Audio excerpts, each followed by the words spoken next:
Good morning, welcome. Wednesday, May the 17th, 2017. I believe my chronometer says it's about 9:33, so we're running just a touch late. We'll let you know that, just kind of preface this with, I think a couple of us have to be out here at 11 or 11:15. Looks like we've got a big agenda, but when it gets 11 or 11:15, we may adjourn. Hope we'll be through with you, Nancy. Don't sit there with that panic look on you. Okay. You and Dave both, please. Tiffany, my compliments. I like the prelude, if you will, to our minutes, which kind of, I think, was the recommendation and to put the purpose of the Architectural Review Board. Yes, On the just kind minutes? of as a reminder and to let everybody know what our purpose is out there. So we'll try that and see. I said I thank Tiffany. I may have to thank Bridget, but That's okay. We are a team. We put it all together. So one part's mine, one part's hers. by sticking that on there, it is henceforth and forever solved. Yes. Correct. Let's see. First order of business, if you've had a chance, the minutes from 4/19. Everyone had a chance to review the minutes? I'll move for their approval, but I had one question, and I don't want to get into it today, but right now with this motion, but my question simply is, and Julie brought up, it's the last paragraph of the minutes, that how the board meets this requirement when an ordinance specifically requests that the DAV advisors assist the property owners. And the lady from Frankfurt said we got to be careful what we say. Now, I guess my question would be, if you took that verbatim, then the city commission couldn't talk to anybody. Right. Planning and zoning couldn't talk to anybody. Only staff could talk to anybody. So it all goes back to Bridget. Bridget would be, technically, she's saying Bridget is the only individual that could talk to anybody who has a concern about a building on Main Street. Do we want to go that route? And if we do, then what's the legalities? And I think the city attorney needs to address this. What are the complications and responsibilities and potential liability for the people on this committee here? That's my concern, and I would appreciate it if you could take that to the proper authorities and get us a clarification on that. And I will. possibly have that on the next meeting agenda. And I also thought we probably should try to schedule a training, a specific training for how we run our meetings and what our rights and responsibilities are that go into it in more detail than what Vicki That's had. not my concern. My concern addresses that one paragraph only, is that it basically muffles the individuals up here from communicating with the public. And if that's the case, okay. But how do we address it? Bridget, if you've got a concern on your building, we got to go see Bridget. Well, Bridget's not in today, or Bridget's busy. And then my question is, I think the city attorney needs to weigh in on this. Can we or can't we? Would not you all agree with that? I agree, John, and it makes us less business friendly if we can't. Absolutely. And in small town America, Right. you're walking the streets, you run into these people, and they're like, oh, what do you think? Well, I can't give you an official answer, but here's what you Yeah. need to chat with, and that pretty well ties our hands from even social conversation. An example of that, yesterday I was talking to Mrs. Davis, who's sitting in the audience, and she was telling me about her windows up here on Main Street, and after reading it, I thought, John, you need to zip your lips. You don't need to say a word. But that's not I've very, already contacted my attorney. that's not very business friendly to Mrs. Davis. Exactly. Okay. That is noted, and it looks like they'll be on the agenda. We have a motion. I'll second. Have a second? Any further discussion? All in favor? Aye. Aye. Opposed? Motion carries. Next item is our certificate of appropriateness, and we have a couple of those. The first is 309 West Main Street. Mr. Sin, if you would step to the microphone, and I think we mostly know, but if you'll tell us what you would like to do.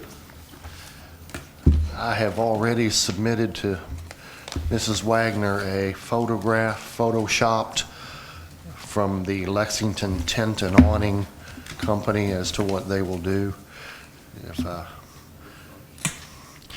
There are a couple of caveats to that. We're not quite sure as to the shade of pink that's going to be. We're working on something that looks good, it's appropriate shade of pink. And the tuxedo banner, or tuxedo rental banner, it's already gone. It's not on there, but they just, that was the image that I submitted to them for, so it's the banner hanging off of the awning is already gone. That's about it. And I think this is other than maybe just a little tweak in the color, it's really just a repair, isn't it, Julie? It is, and based on our evaluation from Vicki, you'll find a findings of fact in your stack of papers here. Okay. If you go down through the 10 questions that we have to answer for every request, the only thing I kind of thought we should caution is the color and the fabric. Make sure it's a good quality fabric. And the signage isn't, we'll need you to come back for signage because we'll need dimensions and The window signage, the signage if it's on the awning. yes. And so I did put that in here as well, but it meets all the other stuff. It's a replacement. It's pretty simple. I have one more small thing to say. Yes. Carol and I would like to thank this board for their proactive stance on the property adjacent to us at 311. We recognize you guys have tried. I remain a little skeptical as to things that may or may not take place, but I'd like to take a second just to thank you folks for your efforts. You know, it is recognized and appreciated. Thank you for your patience. Okay.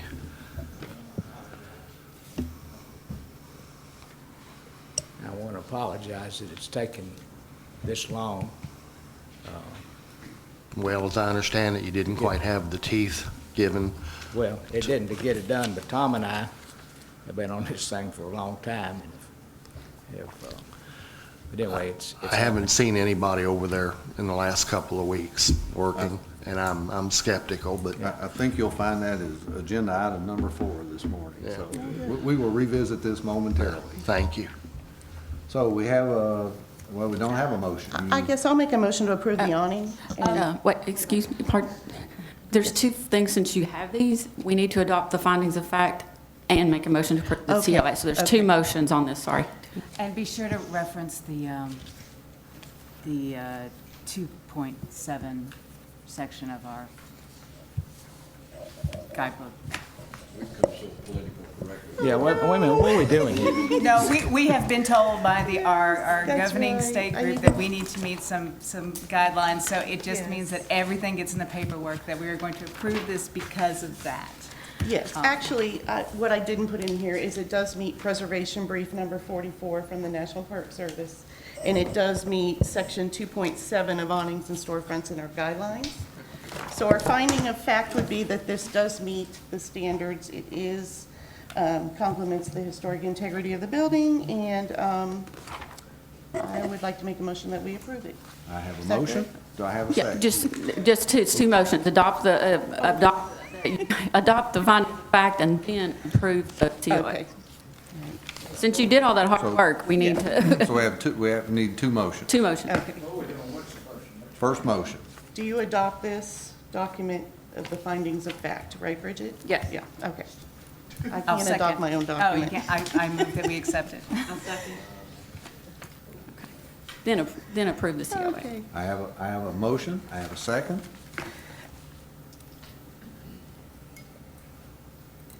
Questions? Vaughn?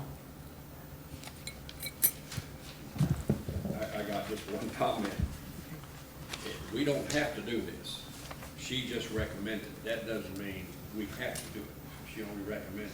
That's not, that's not a No, directive. no, to do our meetings properly, this is what we are supposed to be doing, is have, we adopt the findings of fact, and then we approve as the COA, is the way, you know, we're making our baby steps to get there. Is that a directive? Is that, we must do that? It was a pretty well suggested legal procedure. I just struggle with all this political. Yeah. Anyway. I'll be quiet. So you have a first and a And our second? consultant's sitting in the back of the room grinning at this. We'll ask him some questions too. Yeah, we will. So we have the first motion to adopt, and we have a second. Second. Any further discussion? Call for the question. All in favor? Aye. Aye. Opposed? All right. And your second motion, Ms. White? Was to approve the awning and table any signage that goes on the awning. And table any signage. The rendering that's going around shows signage, and we need more information on that, the size. That Just what size the signage will be. I like the color. Do we really have any say-so on color? Not yet. We don't. We really don't. I My did my pull, question on this, to be business-friendly, is he's wanting to put this awning up. Now, when does the signage go on? After the awning's up or before the No. awning's up? I don't know that. David? Because we don't even have to come back, and he's sitting over there with an awning folded up in a box wanting to put it on, and we're saying, oh, it hasn't been approved yet. Right, so what is your question again? When's the signage, when's the printing going on? Before? Okay. And what, do you have a time frame right now for delivery on that? Pretty soon. No, I don't have a specific time frame. We have given them tacit approval to come and take down the frame. Okay. Is this the Because same it's dimensions broken. as your present printing on the awning? It will be that's very there? close. It will be very I think close. it can be, is it 32 Only the square feet? font has changed. He can have a signage of 30, what's the it's front of 30. your building? Why don't we we just say that if it's signage Is replacing what's You existing. know, it's going to be in scale to the awning itself. and meets our guidelines, go for it. I just don't want him to have to come back. I don't know how Yeah. that would, I don't know how that would work out. Well, you measure the lineal feet of your building, so if you have 30 feet of frontage, then your sign can be 30 square feet, but it cannot be more than 32, Square feet. according to our guidelines. Yeah, I don't think it'll do that. Yeah, I don't I see think it we being. amend it that he stays within the square footage of the, of allowance. and just put that in, if you'll Okay. put that in your motion and let him Okay. move ahead, I think let him get on the business. I think that's great, yeah. Would you? I would move that we approve the awning and approve the signage as long as it complies with the guidelines. Second. Any further discussion? Question. All in favor? Aye. Opposed? Thank you, Mr. Sen. You've been part of our training courses. Yes, thank you. You were the guinea pig. Thank you for being first in the basket. As is often the case. Our second item is 409 through 415 West Main Street. Ms. Davis. Good morning. Good morning. On our application, what we're applying for is to replace on the third floor of the building there, those 5 windows which have 10 sashes. We've got 2 of them boarded up right now. They actually, one of them fell out onto the sidewalk. I'm so fortunate it didn't hit anyone. We're going to replace them with the safety glass, so when we do have something going on up there, if a window breaks, it won't have shards of glass falling down on the sidewalk. And the windows, the only thing that I might ask is that these windows, I think, are double hung. The other ones were double hung, and it was just, we don't really probably will be needing to pull the top window down. We just need to be able to pull the bottom one up. So I'm going to ask that, because we had to have these specially made over at Harrodsburg at Lake Construction, who's like a craftsman, and he's a cabinet maker. He's excellent.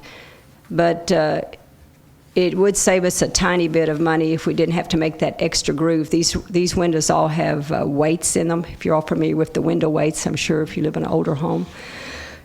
And so we had to make an extra groove in there for the rope. We had to go out and find the exact size of cotton sash cord, which is hard to find. But we had to find the exact strength of sash cord to make those window weights work and everything on the ones on the second floor. So when we're thinking about, it's not anything going to be noticeable by the public, but we're thinking about not making them double hung, just making them single hung, where you would just because in time, the tops, it is just hard to get them to stay up properly and everything. And that would be the only change that would be from the original window. As far as we're going to fabricate these from mahogany like we did the other ones. And it's about, if you have any questions about it, just. I thought about not mentioning that, but it was bothering my conscience, you know. But thank you for I do sharing. have a conscience. Yes. Ms. Davis, are you talking about replacing all 5 of those windows? Yes, uh-huh. Each year I'm going to be down here to ask for 5 more windows. By the time I'm 85, I should have all those windows done. But we did get a grant from the Heart of Danville to pay for half of these, so I'm pleased. I'd like to be able to repair that second floor there around that, where those windows, those bay windows. I know it looks bad, but I just want to get these other windows fixed while we're at it. And then we at least have all the windows have glass. It looks bad to have boarded up windows, but the other windows have bars over them to keep people. If you see those horizontal, those are just boards from the inside that someone else put there to keep somebody from leaning on the windows. But these old windows all have glazing on them, and the glazing is cracked, and they're very dangerous. Yes, see, those are all new windows. They're not very exciting windows. They're pretty boring looking, but at least it'll, they don't. Yeah, they look just like those. If you paint them the right color, they'll look nice. They'll just pop. Yeah. Well, you didn't suggest that. Maybe a bright neon orange. I'm not going to go that way. We don't control. I notice you don't have a color because we do have plans to paint our whole building, of course. If you have passionate purple, you can do that. Oh, that'd be fine too. We have to do the finding. Well, Yeah. What do you think, Julie? There's nothing here really to even prepare a finding of fact. We really didn't have enough information about the condition of the windows. I mean, there's no pictures of the deterioration, the materials, the size of the windows. So I was unable to put together a finding of fact based on just that she's putting tempered glass in. That really wasn't enough. I called Bridget yesterday. So I really was unable to put that together. Well, so in regards to that, some basic questions we just need to address. Yeah. You are keeping the current size of the windows Exactly. and the Yeah. spaces. Yeah, we're replacing the sashes, not the openings or the framework jamb or and the the- jams or anything, right? And you said you're using mahogany. Mahogany wood. I don't know the size of those windows. I didn't measure them. He based his. To be honest, as long as you're not changing the opening, No, we're not that is changing the key. we're not changing the openings. And again, I would think this would fall under repair as much as replacement. Yeah.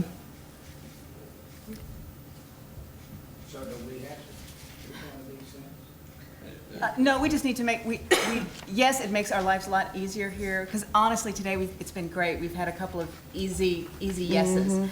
But when things get more complicated, the finding of fact will make our lives very easy. Because of this case, she's already answered all of the Right. questions and any concerns that would have been in the finding of fact. So I make a motion that we approve her, Have a motion? certificate, because it meets our window standards of 2.4. Well stated. Very well stated. Thank you. I have a motion. I'll second. I have a second from Mr. Fry. Any further discussion? Call for the question. All in favor? Aye. Those opposed? Thank you All very right. much for your Thank work you. on the building downtown, Nancy. Here is a preservation brief on window repair. It might help just in future. Yeah. To Gary, yeah. Next item on the agenda is an update on the 311 West Main Street. And I will tell you that Bridget and I both attended the past city commission meeting to present a letter from this board. And it was presented. We didn't discuss because at that time, and I'll let you carry on from this point, At Bridget. that time, the mayor informed us that he had meetings with the property, with Mr. Hamlin, I understood, but that wasn't quite clear. But he'd had meetings with the property owner saying that they had a timeline for repairing the building. That information would be to the city manager by this past Friday.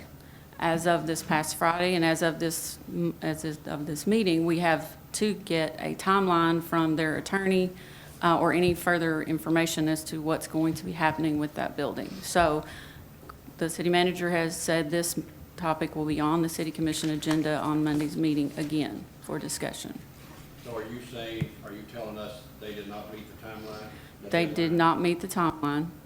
And this is just an update for this board. Also, we need to compliment the board, if you want to address that, what the mayor said. Let me throw that out because Stephen Dexter made a specific point to compliment this board on the letter that had been prepared by the board. Julie, thank you. That That was the I'm proper course. paraphrasing, but it was That was the the proper proper- course for how a board should operate, is that we should as an present that example to the city of commission in that how a way. board should operate within the city, and communicate with the city commission. And I think some of the commissioners kind of applauded the effort.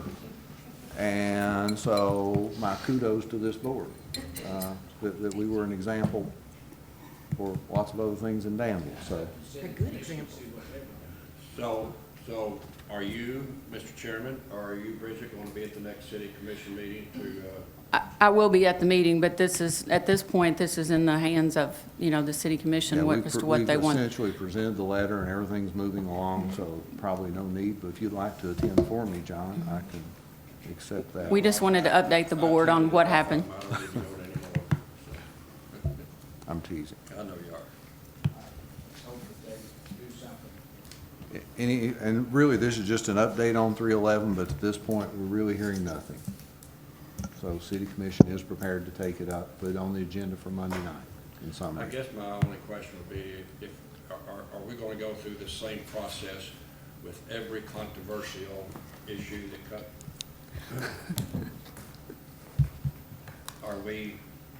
Are we going to go through this same process with every controversial issue that arises on Main Street? And if we do, then it basically undermines what we do, in my opinion.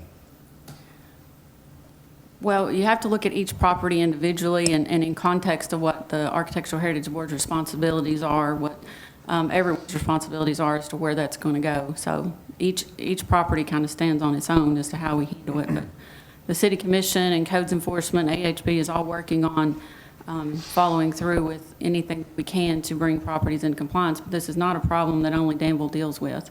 This is a, Committee, maybe just the city commission needs to take care of it. Well, we would hope that most issues in the city don't evolve to this status of the problem. Let me ask a question, if you don't mind. They're talking about, let's talk about demolition, and I don't reckon we have an attorney here.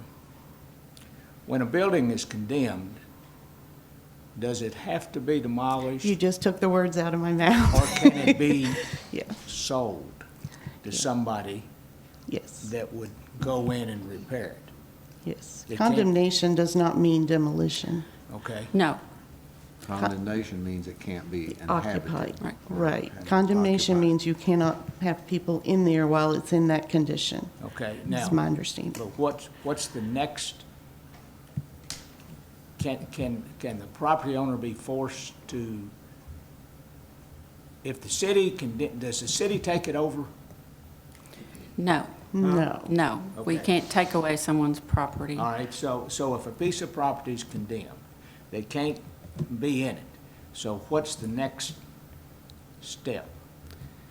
Well, they're supposed to comply with the property maintenance code, and at that point, the codes officer can assess that or order demolition at that point. And long story short, that's where we are. That's where the city commission will be making a determination as to what they want codes enforcement to go forward with the court system. There are other things we can look at in the future, ordinances, demolition by neglect. We're preparing a booklet of stuff. Vicki sent me about this much stuff for you all to look at. We're trying to look at how we could summarize that for you all to look at and the city commission to look at what we can do for the future. But, go ahead, Julie, I'm sorry. Whatever happened to the codes assessing fees for violators?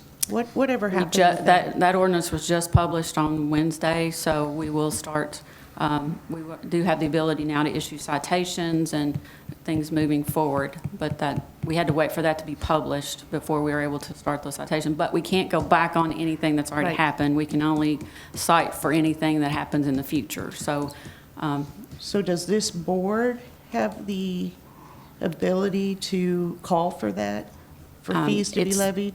it's the codes enforcement that has the authority to Okay. assess those, but we work in conjunction with the board. So, Okay.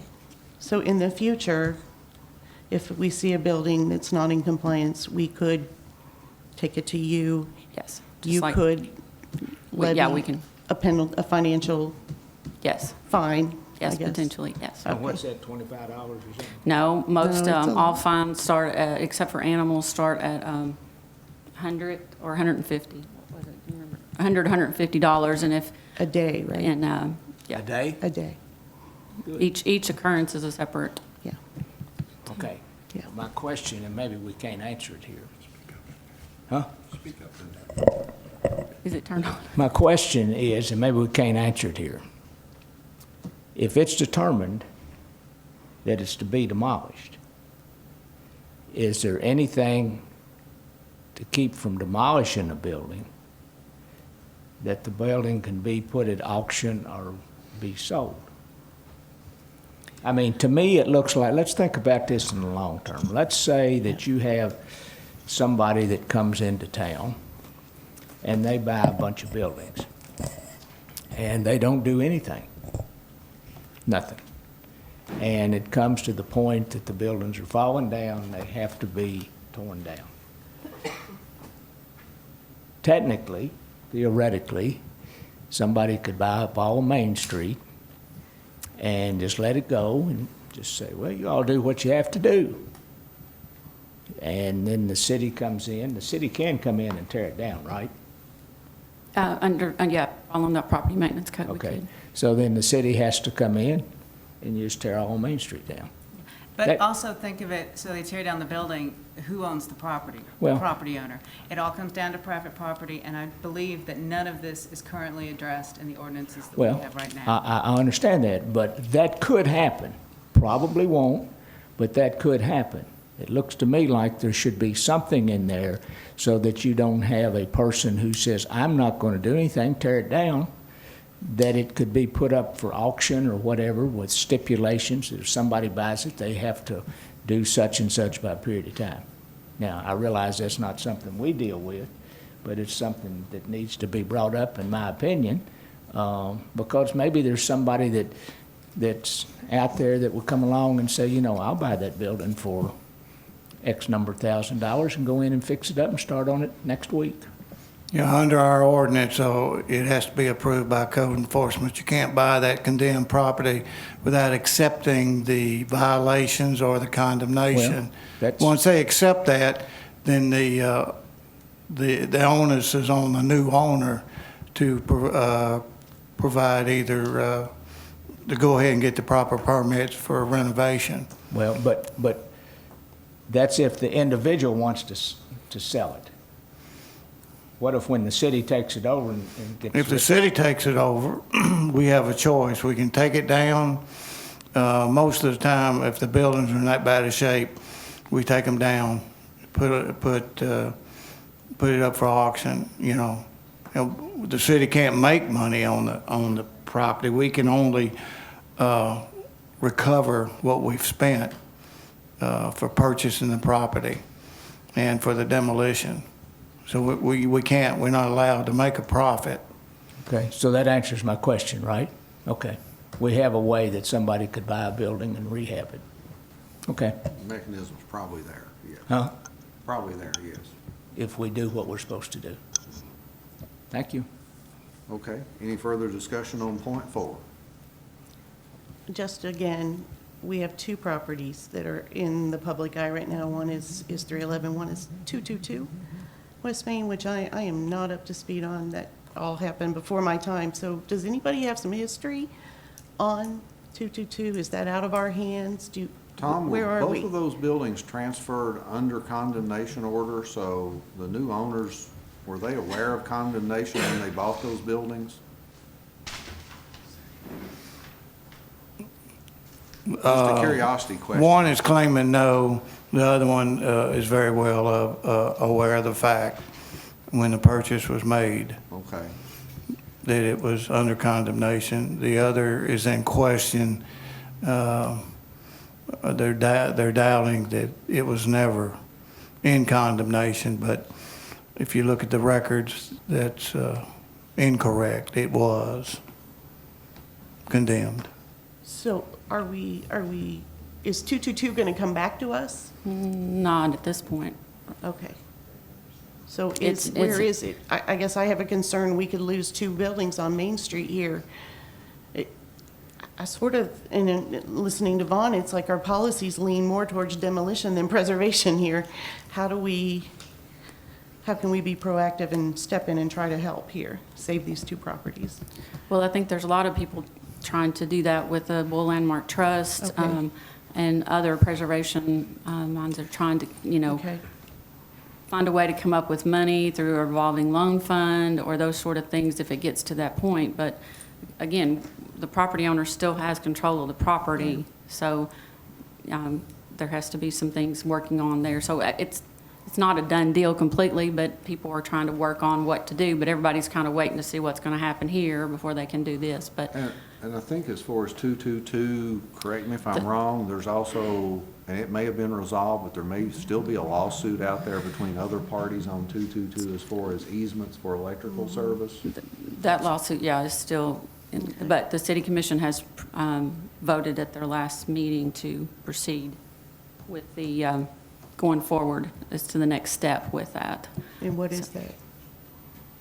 Do we know? Denise, you can come up and talk. Ms. Terry, if you would care to address us, please. Commissioner Terry. What we did at the last meeting was we asked for I believe it's called a declaration of rights. There is a demolition order on that property. However, because of the lawsuit, we are not able to discuss it. Basically what happens in executive session. But we were advised by Mr. Dexter to ask for the Declaration of Rights, which basically says we are just trying to show that we have done the proper steps and gone through the proper channels. As far as the lawsuit, I have a copy of the engineering report that Heart of Danville did, and it sort of lends you to think the building's not structurally unsound. Have you seen that? I haven't We know? actually seen that report. Okay. I think there's actually. I haven't minutes been from a in the city building. commission meeting that's on video where it's stated that the building is sound. Yeah. That also was before my time I know, when all of it's- that kind of came to a head, but, But I will have to say, I specifically asked that question of some engineers in Yeah. one of these meetings and was told the building was structurally sound. It appears that we've got Who this knows? thing out here, and it's a moving target, Yeah. and it's here, and it's here, and it's here, and it's here. And I would think, if I were on the city commission, that I would want to get the attorneys, get somebody to where we can say, here's the deal, folks. This is what happens. We can't do anything about it if it's in court, I understand that.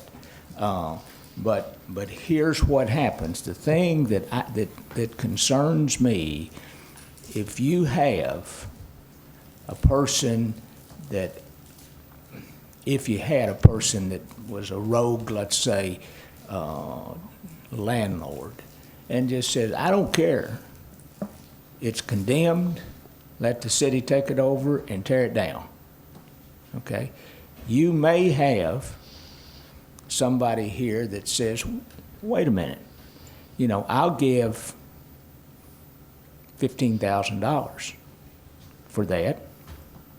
I'll pay whatever the fines are, and I'll start to work on it the first of the month, and we'll repair it.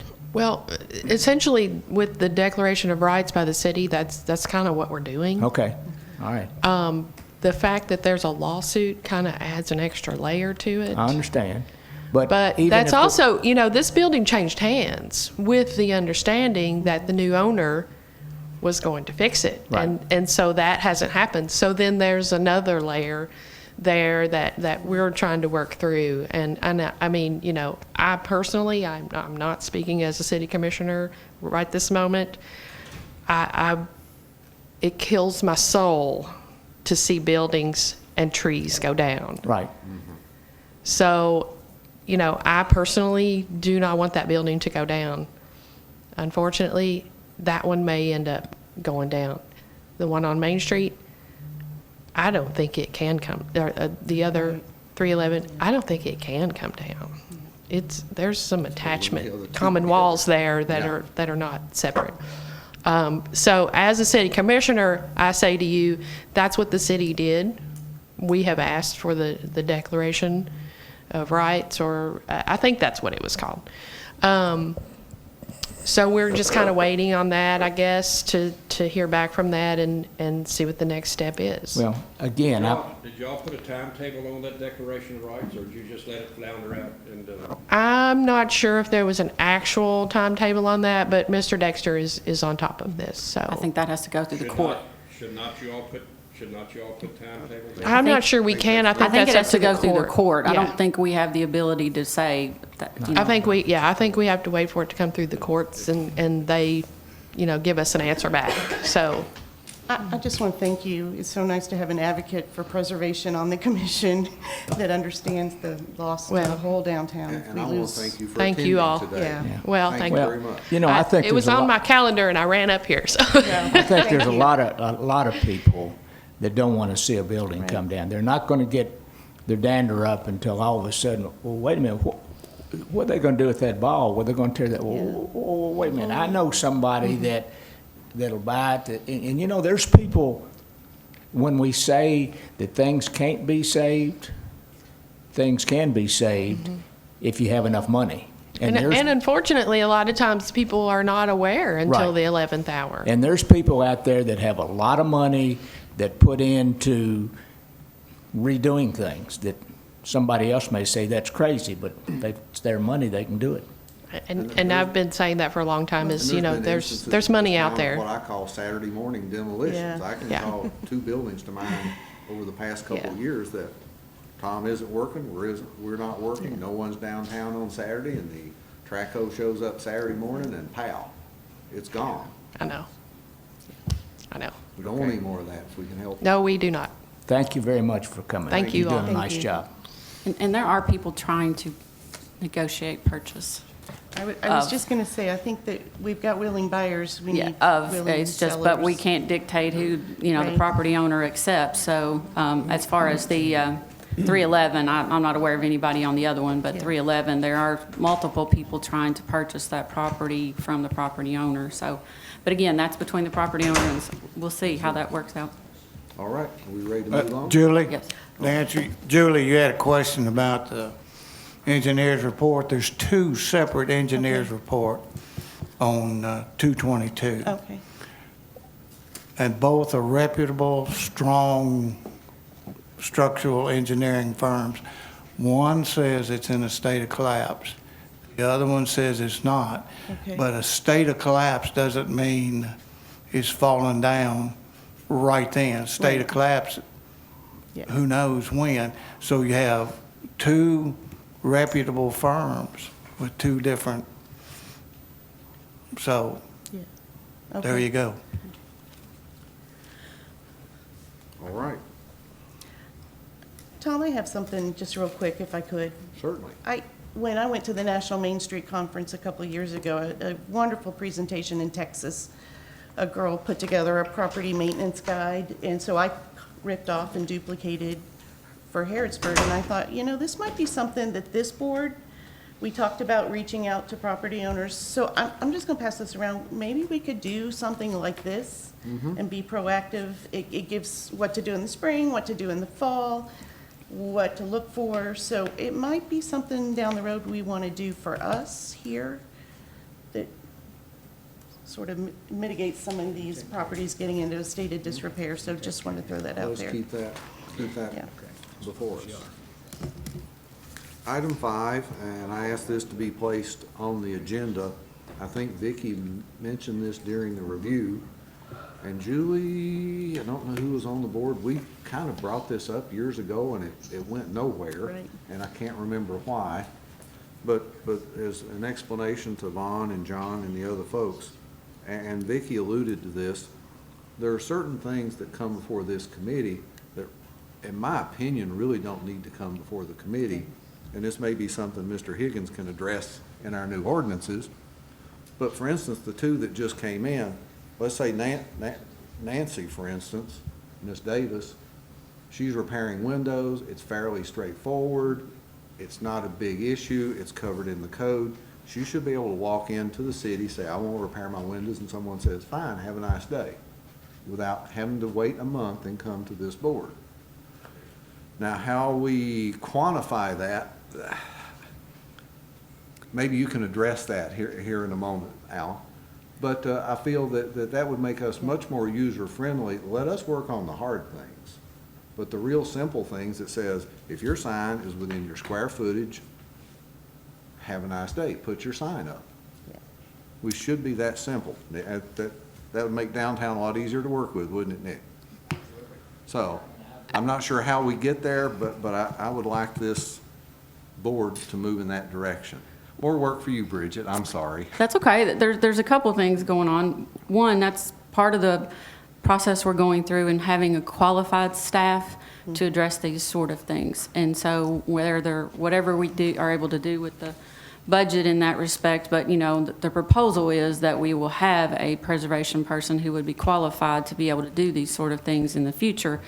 We'll see how that goes, but because that's a long process too. But also our ordinance says, for routine alterations and ordinary maintenance repairs, the board may prepare a list of routine alterations that may receive immediate approval without a public hearing when an applicant applies with the written guidelines of the board.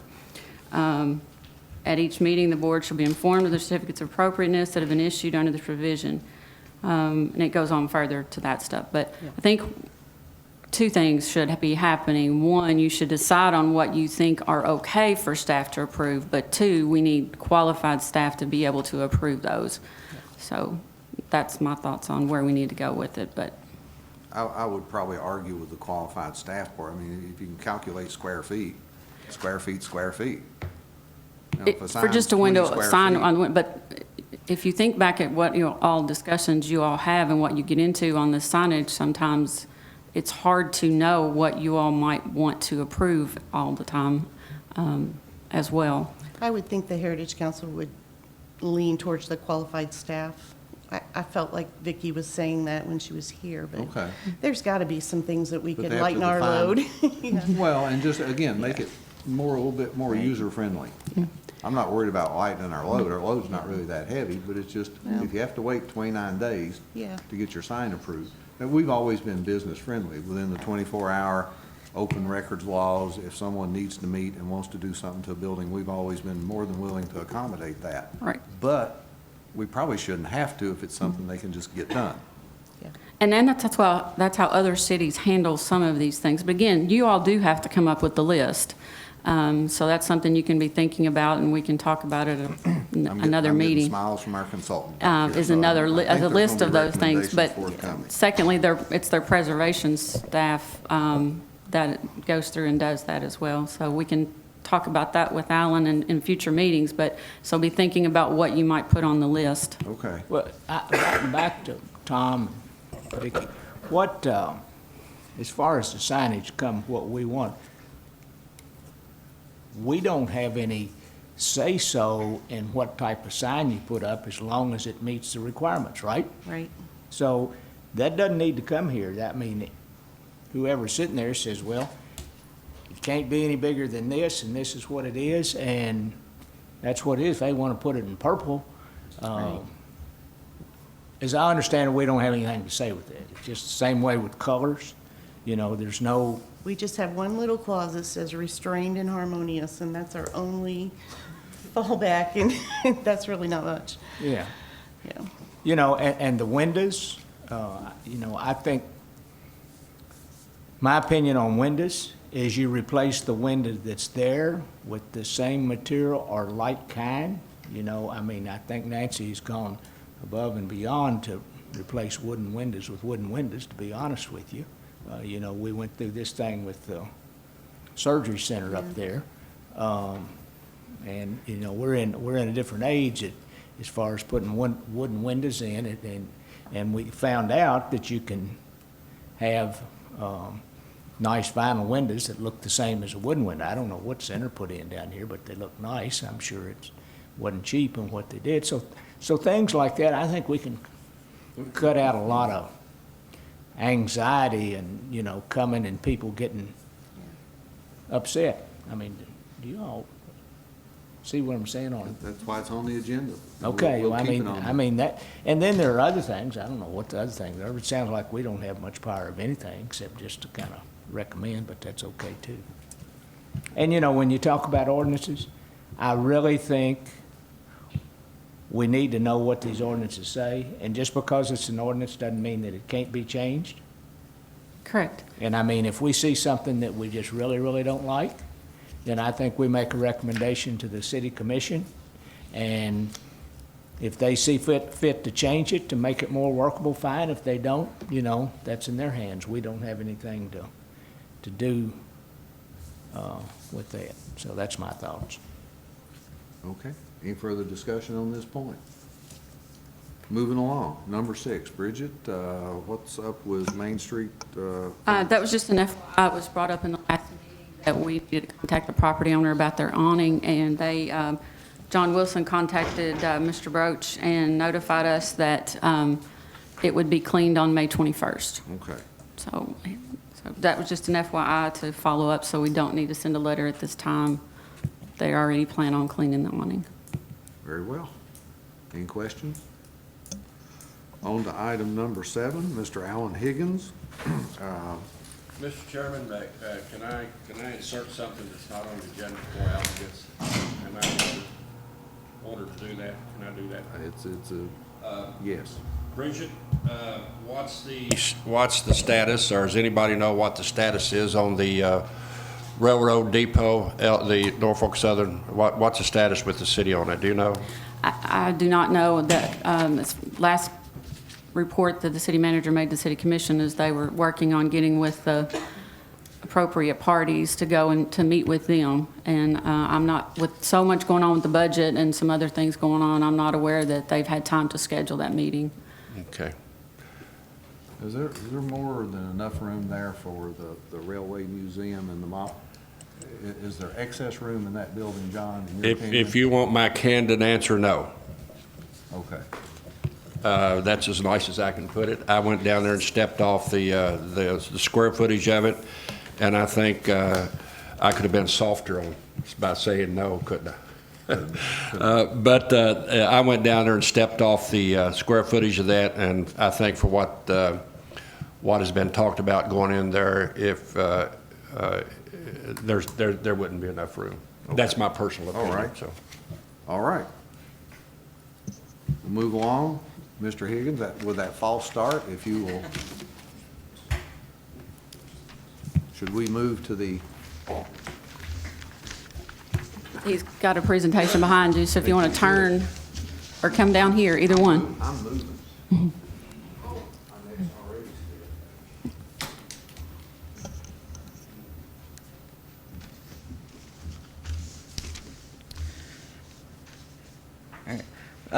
First of all, I just want to say thank you again for having me here, and thank you, everyone, the board, Bridget, community members, for your patience. As you guys know, there have been some technical issues that have delayed things a little bit. We're still fine on overall schedule. Doing revisions, things like that, will be no problem meeting the obligations of the city for their grant contracts. But I do appreciate everybody's patience and tolerance in that regard. Alan, you might want to tell them what happened. We had some server issues at our company that made things inaccessible for a little while. And so a lot of projects essentially came to a standstill because were not able to access the files that we were working on. Once those were recovered, obviously we were able to pick things back up. And so now it's going through, for example, the design guidelines. It's not unique to this project by any means, but going through making sure that everything that was done is in its final phase, or if there were tweaks that still remain to be done, taking care of those so that everything can be distributed as appropriately. So everything is accessible. We're getting that. I'm working with Bridget to get that distributed. There will be an online, a publicly accessible Google Drive link for the guidelines, where everything will be available with a chapter-by-chapter breakdown so that the public can review. And I will also have hard copies for everybody on the board so that if they prefer paper copies, they can thumb through things and mark them up and do what you have with them. So we're getting to that point. The goal is to have all of that by the end of the week, hard copies to you guys. When I am back to the office tomorrow, I will get those mailed out to you and then get the Google Drive link up as well. So again, I fully anticipate having the 30 days that we kind of had set out at the start for everybody to review it.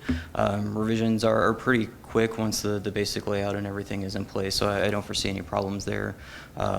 So hopefully by Friday, and then, like I said, 30 days. I've already told Bridget that I'm more than happy to come back again once everybody has had time to thumb through things a little bit and address any questions, concerns before we go through with any tweaks for the final draft that will be presented by June 30th. And just to clarify for everyone, this is just to get us the grant product. This does not mean that these guidelines are approved. We will have access to the documents to change them, but this will have to go through the planning and zoning approval and the city commission after that date for approval. So just to remind everyone.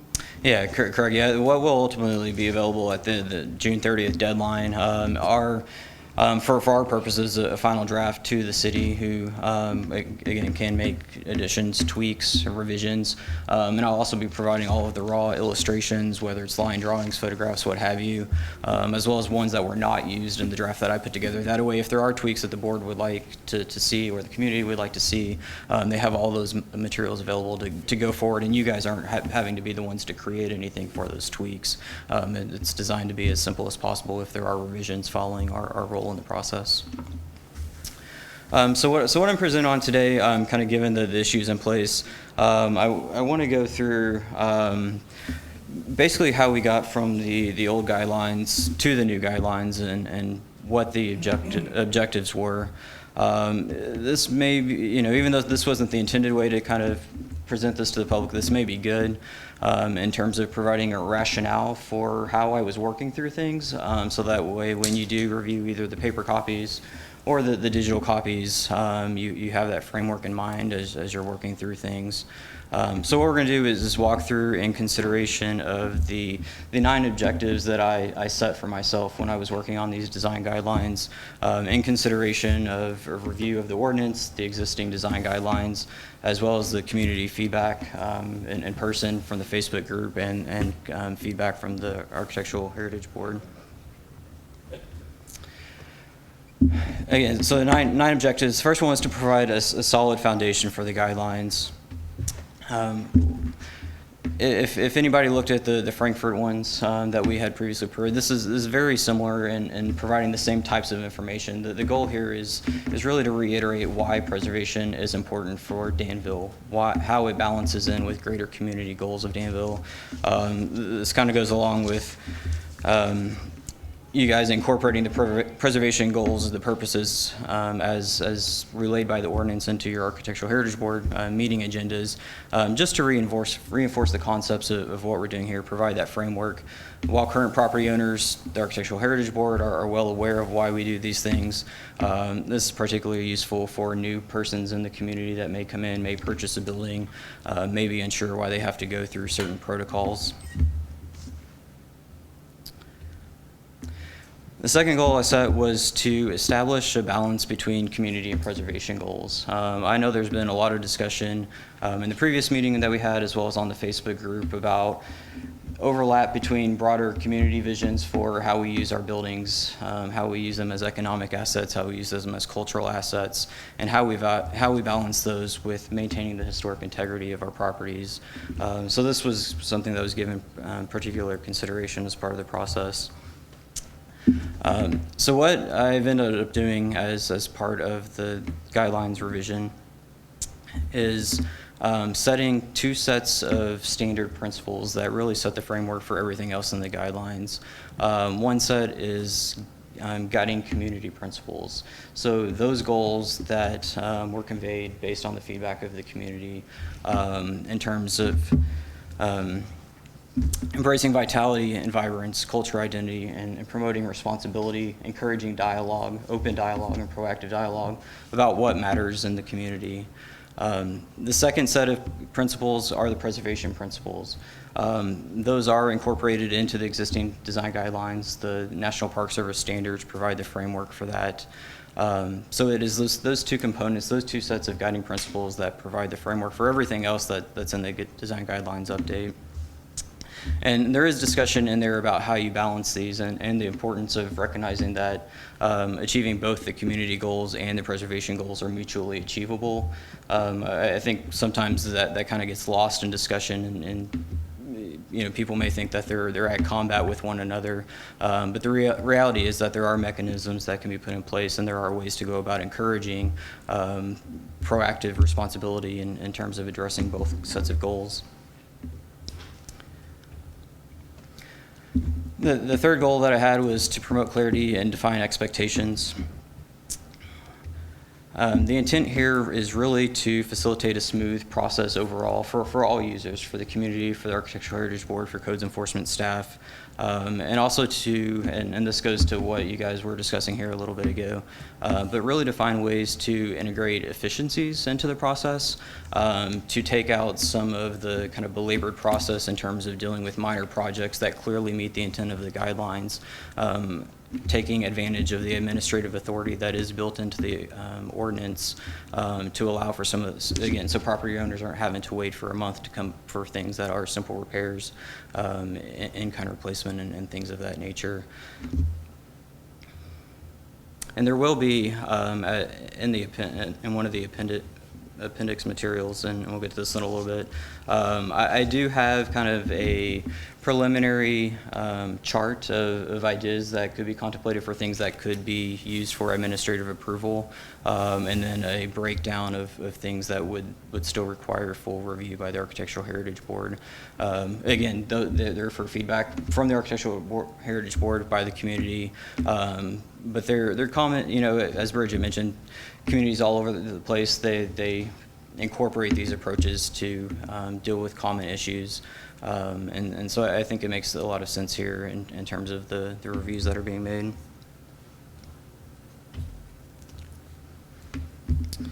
The fourth goal was to use qualitative guidelines language. There are two types of language that can get incorporated into guidelines and ordinances. Prescriptive language is what we sometimes think of. That's what you think of when you think of zoning ordinance. Very specific requirements for things such as setback, floor area ratios, lot coverage, heights. Prescriptive language is directed at getting a very, very specific outcome to a problem or a need. It does have the potential to sometimes limit creativity.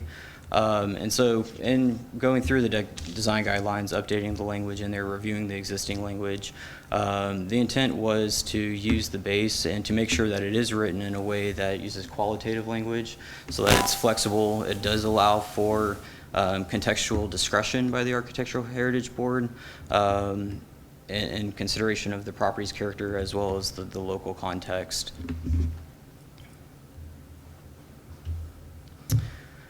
And the way that this plays out in the guidelines is for each component, there is a summary of why it's important to address that particular need, how it fits into both the preservation principles that have been established as well as the community principles that have been established in the upfront materials.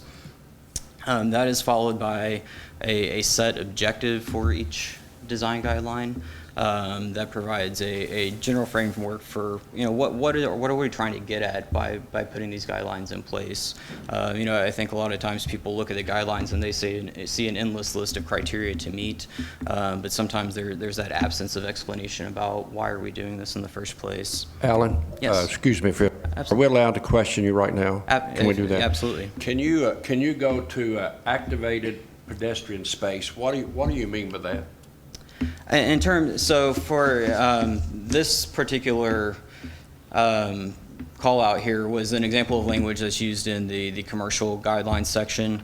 And so that is a quote that's pulled from there in terms of recognizing the importance of first floor space in commercial buildings and making sure that it is geared toward the pedestrian.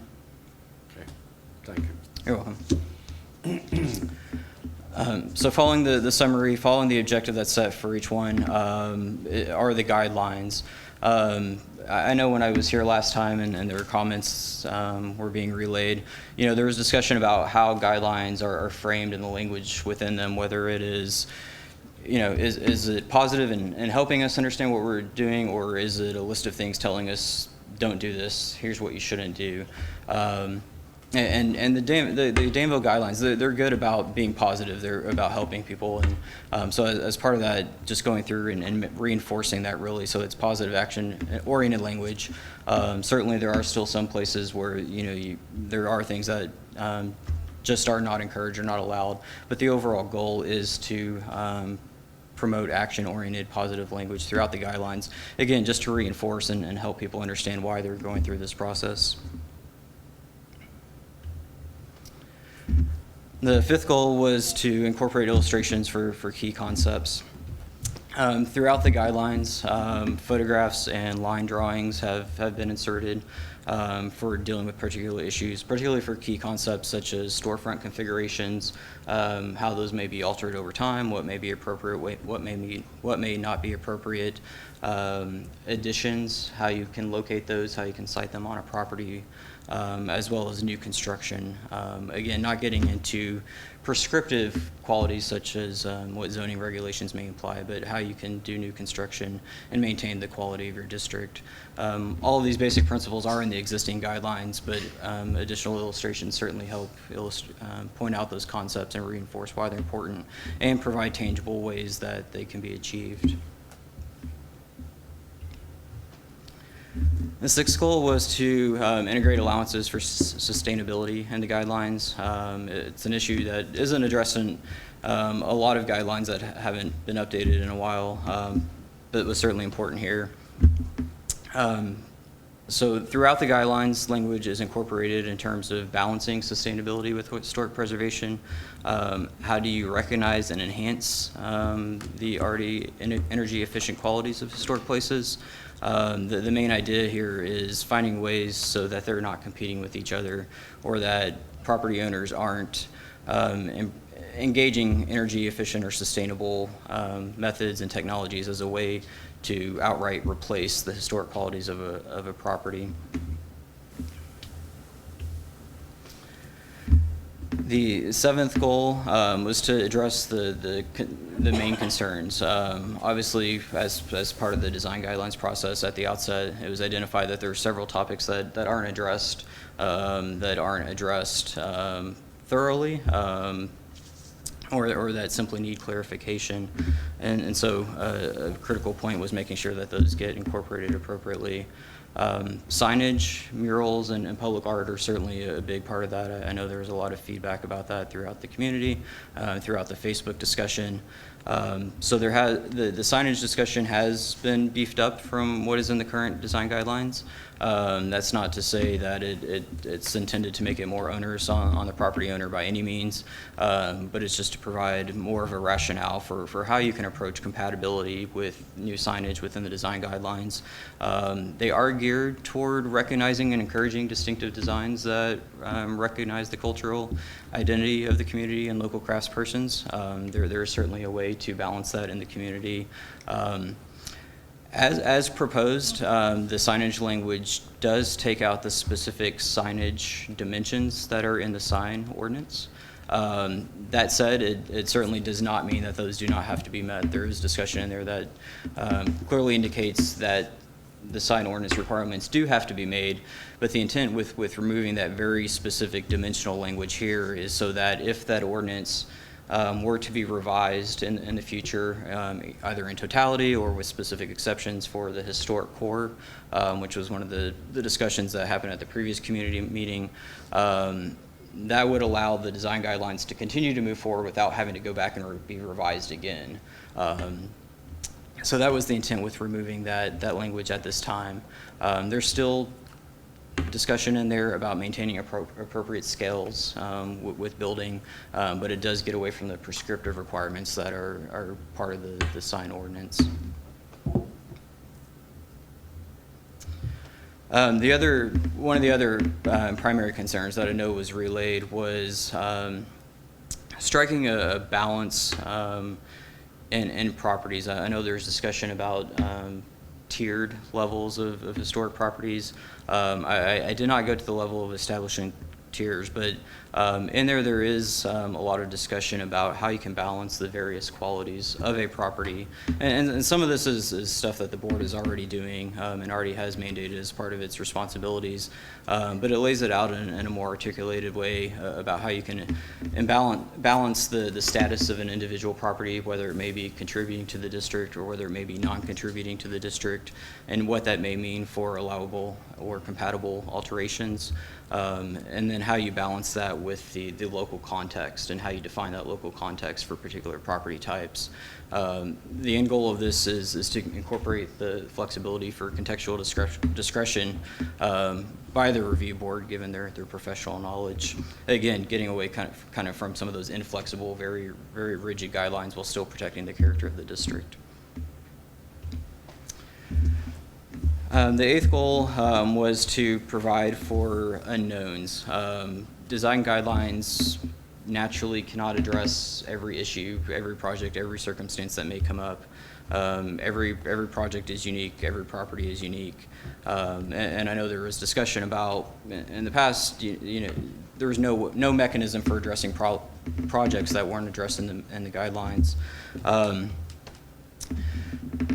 So what I've done with the guidelines in the update process was to provide that mechanism, going back to those original community guiding principles and the preservation guiding principles, how you can balance those so that in the absence of a very specific guideline dealing with a very specific issue, they essentially become the standards by which a project should be evaluated. The goal of this is to get away from fundamentally denying a property simply because or a project simply because it's not covered in the design guidelines. Again, because every project varies so substantially within the community. The ninth goal is simply to support the end users, in terms of the codes enforcement, the community, the Architectural Heritage Board, provide everything in a readily accessible, user-friendly format. If it's not, it's not going to get used appropriately. So those objectives really went to what the goal of how I addressed the design guidelines, which was really to perpetuate Danville's Historic Overlay District as a culturally rich area of high-quality design. That's kind of the goal that I had in the back of my mind as I was going through all of this with those 9 individual objectives in mind, about balancing for smart growth, development, the changing needs of property owners, whether it's residential or it's commercial, and how you can balance that with the historic integrity of the community, both at the individual level and at the district level. And so what we ended up with is this set of guidelines. I know the little kind of cheat sheet was available with the summary. The guidelines are currently in two documents. You guys have the residential and commercial as part of the guidelines update. They have been proposed to be combined within one document. This gets rid of redundancy in terms of addressing common issues to all historic properties, windows and doors, roofs, things like that, general provisions that are always going to apply regardless of the property type. So the first three chapters provide that framework that I had noted at the start, that foundation for why we're doing everything, gets into where all this fits in with Danville, where Danville is going, its community goals, and then going into the design review process, the efficiencies that can be incorporated through really engaging that administrative approval. In that design review process, there is a section about what is evaluated in a review that's really designed to help property owners have real clarity in terms of what the board's going to be looking at when they're going through the process. I know sometimes applications get prepared and they may be inadequate for various reasons, or they may just not provide the most reasonable information. And so the goal here is really to make for a smoother process overall for property owners, so that the process can move more quickly, as well as for the board in your review, so that you have everything you need from the outset and you can move forward. Third chapter is just a basic description of property types, architectural styles and forms in Danville, the character defining features that are applicable to those, so that property owners know what they're looking at essentially when they look at their building. Chapter 4 is the universal guidelines that I mentioned, the provisions that would apply to all properties regardless of where they are. And then chapters 5 and 6 are really what the meat of the current guidelines are, the current separate documents. Again, these have been separated out or incorporated here into the same thing. And then the appendices. There are a number of appendices in here. Again, as was mentioned earlier, I know there's discussion about maintenance and where that fits in, and while maintenance isn't specifically regulated within this, there are some recommendations in the appendix materials for how you can appropriately maintain a property. Is something that could certainly, if there are very specific things that you guys would like to look for, obviously those can be tweaked and things like that. But there is information to relay the importance of that. That project review requirements listing, that goes back into the efficiencies and the desire to really engage that administrative approval. So that's where I've developed a preliminary list of common projects that may be appropriate to consider for those approvals. And then a new construction checklist in terms of things that you want to make sure you're looking for when you're engaging new construction. It was perfect, and the intent with including and the intent with including those in the appendix materials rather than within the body of the document is that they can easily be updated that way. So if you guys find something that's not working in terms of what you've set out for administrative approval, you can go back and tweak that more easily rather than having to go back and incorporate changes throughout it. It just really facilitates long-term use of the guidelines to have that separated out as community priorities and needs change. So that's kind of a summary. Yeah. Yeah, absolutely. Obviously heard this today. This may be just completely trivial, but we just spent a lot of money on that first line to say Danville historically low. Did we put our new branding on that first line? Did we tie this in with our branding? Oh, yes. Yeah. I get points for that? Like that? Okay. Yeah, certainly, and that's where that's the importance of where everyone's feedback and review comes in. Is certainly there are a lot of initiatives going on, a lot of discussions that are happening throughout the community, and so making sure those are incorporated as appropriate and referenced appropriately, so that we're not inadvertently introducing new conflicts that may come up. Where are you changing, Tom? I'm sorry. The very first line says Danville dash a special place. Okay. Let's put historically bold.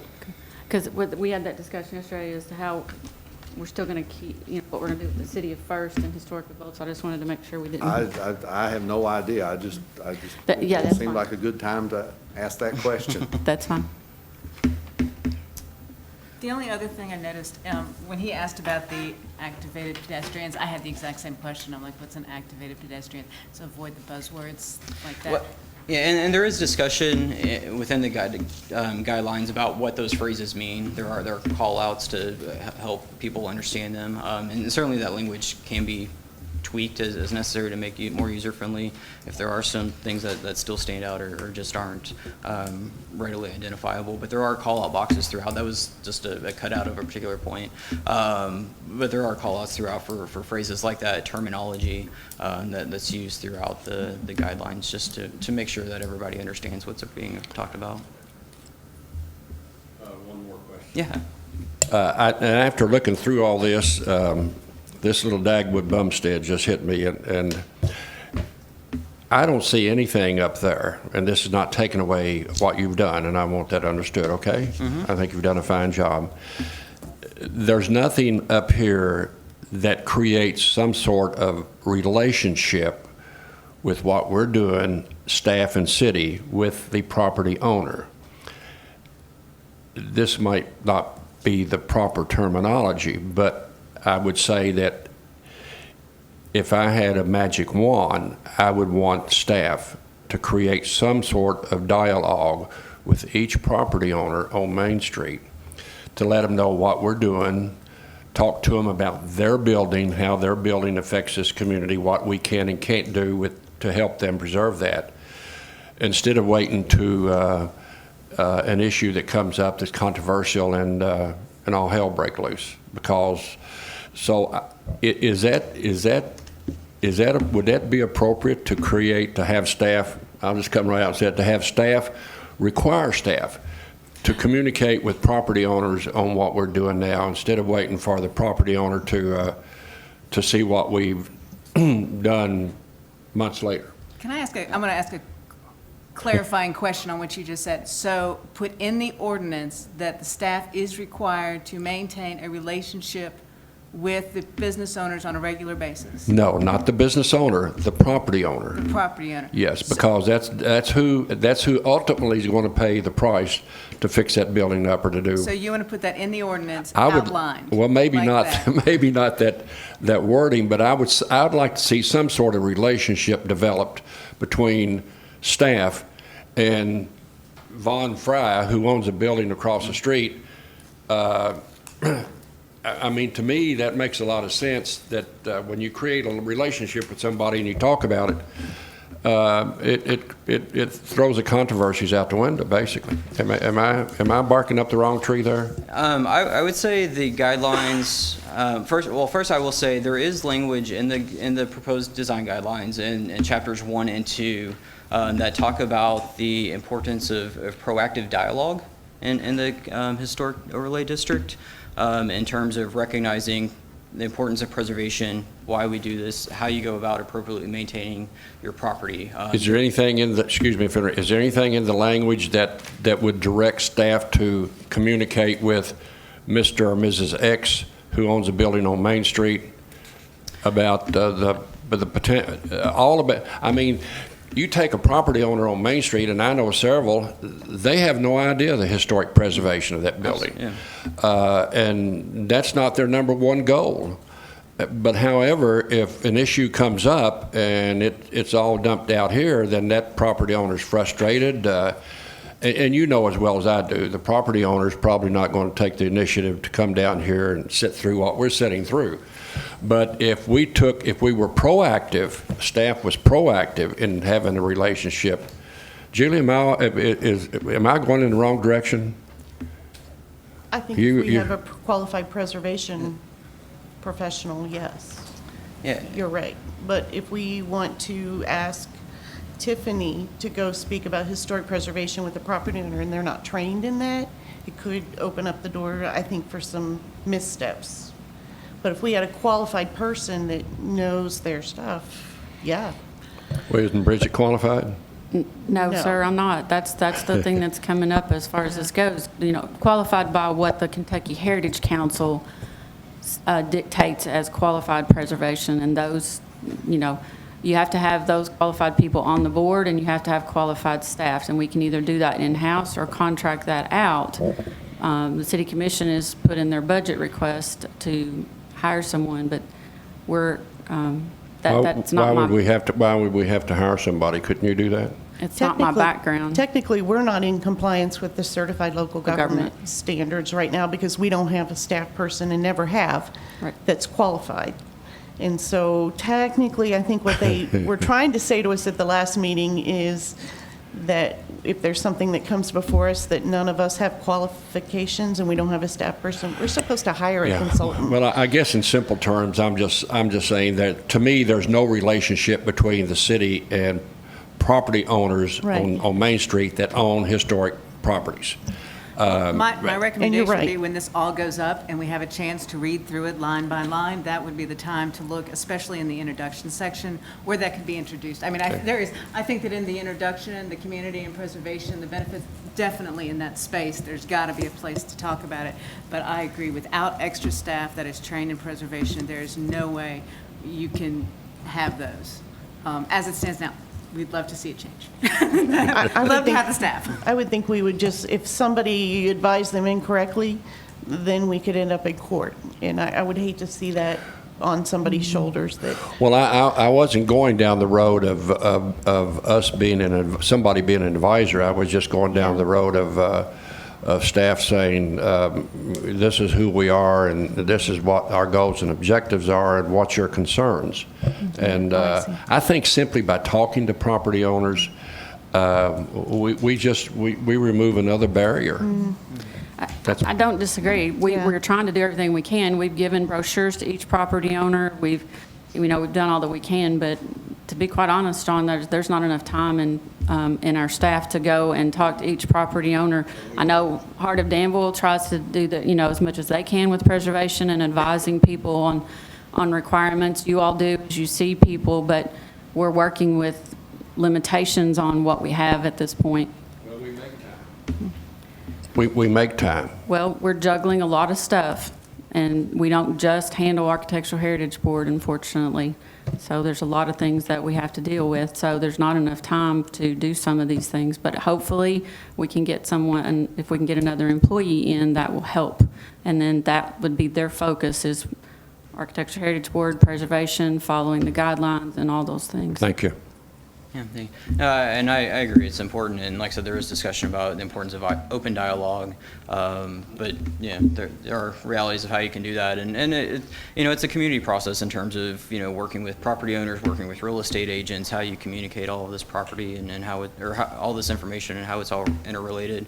I think, once everybody has had a chance to review this, essentially that introductory material, it is a standalone document in some ways about the importance of preservation in Danville, why we do all of this. So it can be used to achieve some of those goals, whether, that's making it available online through various mechanisms, whether that's somebody going door to door and giving them a printout copy. But the way that it is organized, hopefully it does facilitate a kind of an efficient distribution of what are we trying to achieve here. So that's basically it for the basic review. Like I said, everything by the end of the week. Nothing is final, obviously, in this document as it stands. The importance of feedback is critical here, and making sure it's appropriate. As I stated at the outset, I don't look at these things as me coming in and telling you guys what to do, but it's really helping you guys articulate what you see as appropriate for the community. So I want to make sure that it does reflect those things in the final form. So, thank you. Thank you.